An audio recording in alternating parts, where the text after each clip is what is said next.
Hey everyone, and welcome back to the channel. So this week we are in Carantan. We've come here, we have been here once before, but quite a while ago, and to get my COVID jab. So we thought we'd come back, explore the town and sort of show you all about. A bit of history and a bit of sightseeing. So let's get exploring.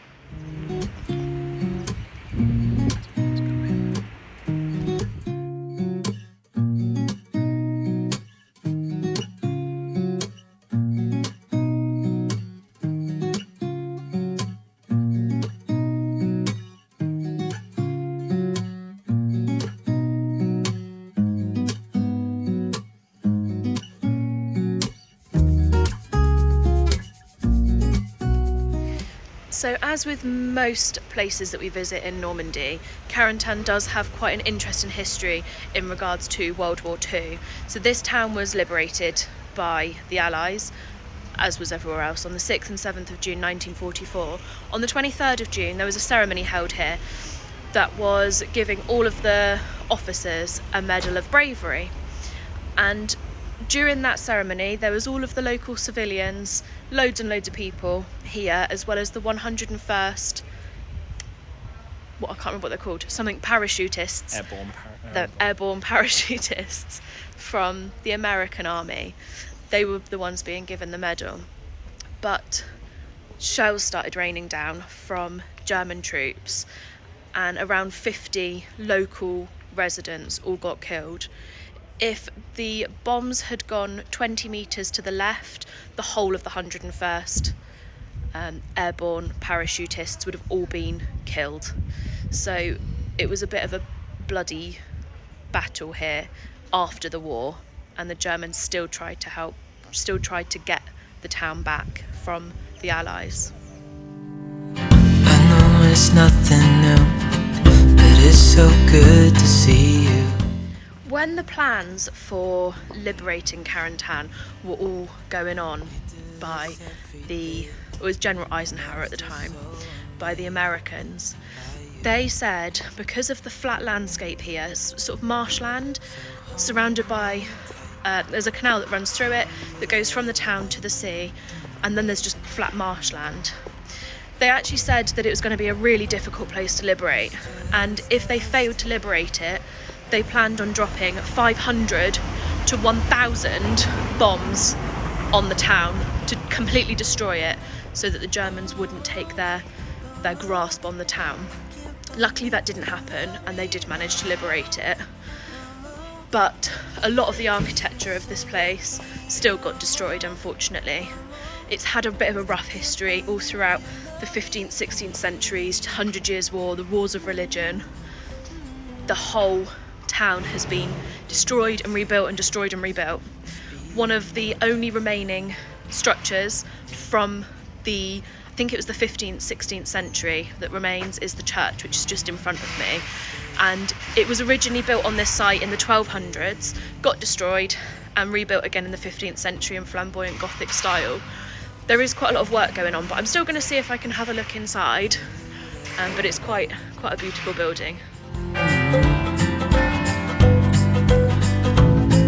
It's just us two, me and you.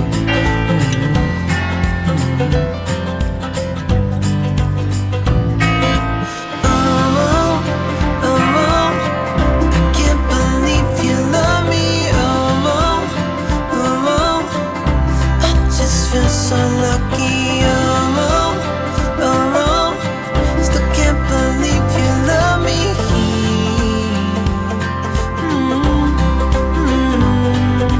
Falling into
earlier on when we were in the square, Jess was telling you about the parachuterists, or the airborne division, the 101 airborne division.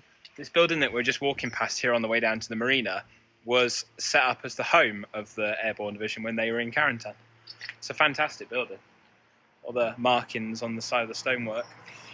There's a stone up there that says it was built in 1897. Get a bit more video for you.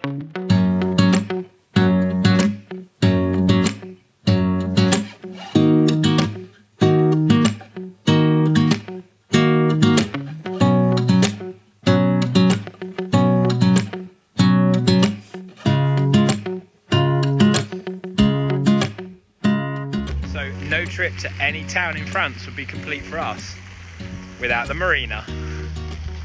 So this was one of the marinas that we looked at coming to when we were bringing the boat to France, or when we were going to bring the boat to France. The only downside to this marina is to get here from the sea, it's about 3 nautical miles of basically like a river. So it's quite a long way to trek from this marina out to sea. So unfortunately it doesn't suit our needs, but it's still a fantastic place to come and see.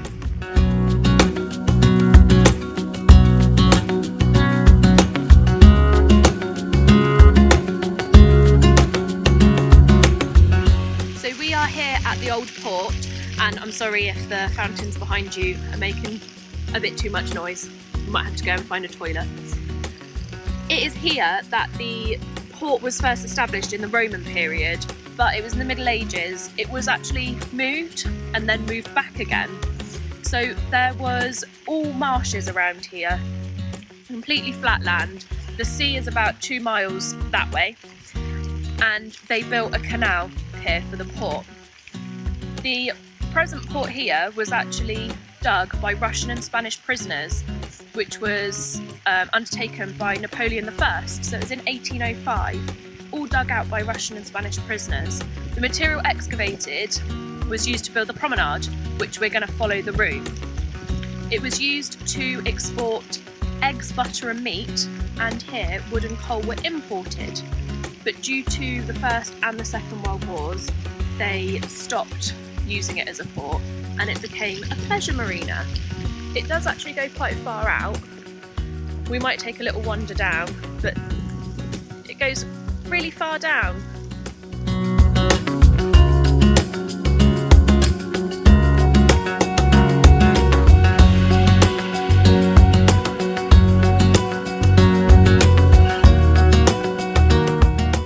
So in this town, they have like a little loop of a walk you can do, and it's all followed by green footsteps. So we're currently deciding to follow the loop. Don't know how far it is, don't know where it goes, but there's some quite fun green footsteps along the way. Very well signposted.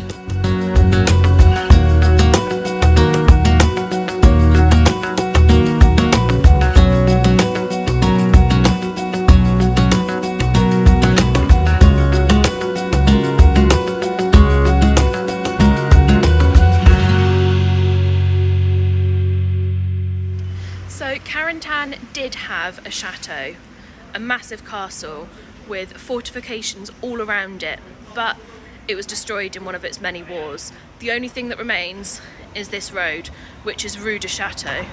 Nothing at all of the chateau, you can't see anything, literally just this road, and this is where it would have been 300, 400, 500 years ago.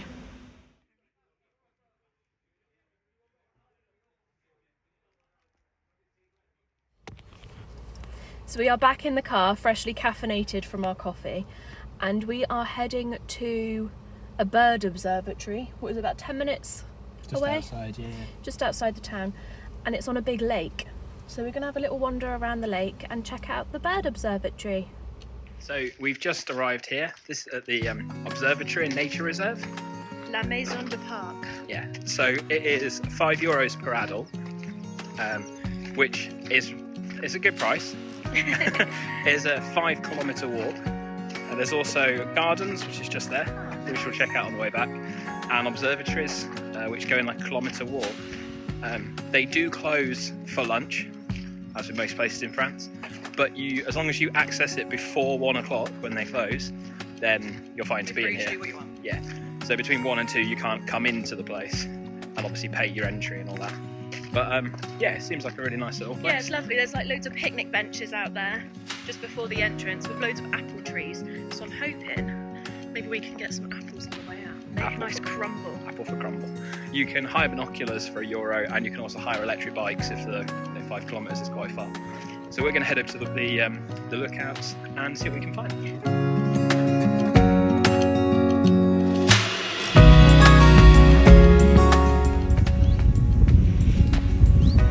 I have no idea what this is for. I'm pretty sure it's for children. It's fun, though. What was it she says? That thing's for children. I want to go.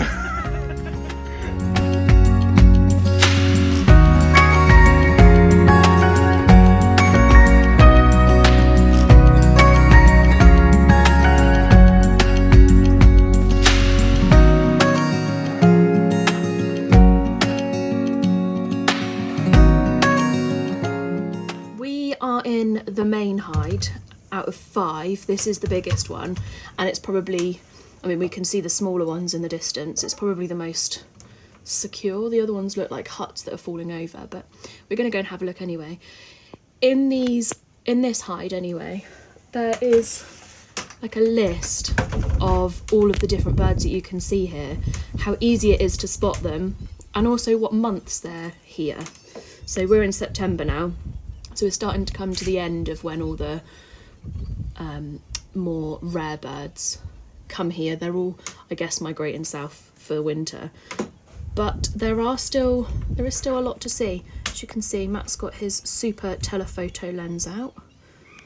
We've spotted so far a great white egret, obviously ducks, there's loads of ducks, there's a few seagulls and some grey herons, but it is saying that here, it's one of my favourite birds, is kingfishers. And they're here all year round, but they are quite difficult to spot, and obviously they're tiny, we're quite far away.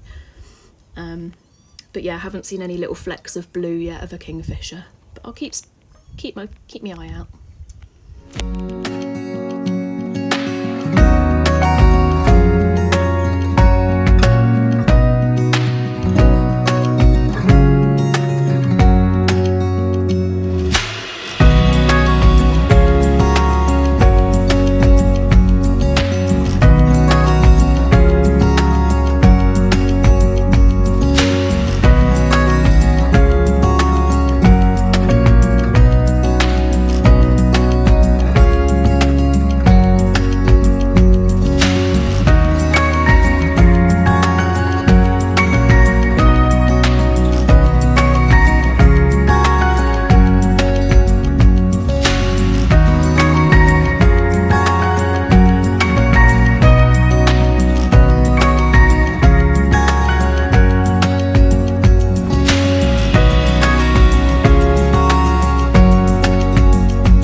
So we've just come to the end of our walk, and as you've seen, we've just checked out the garden.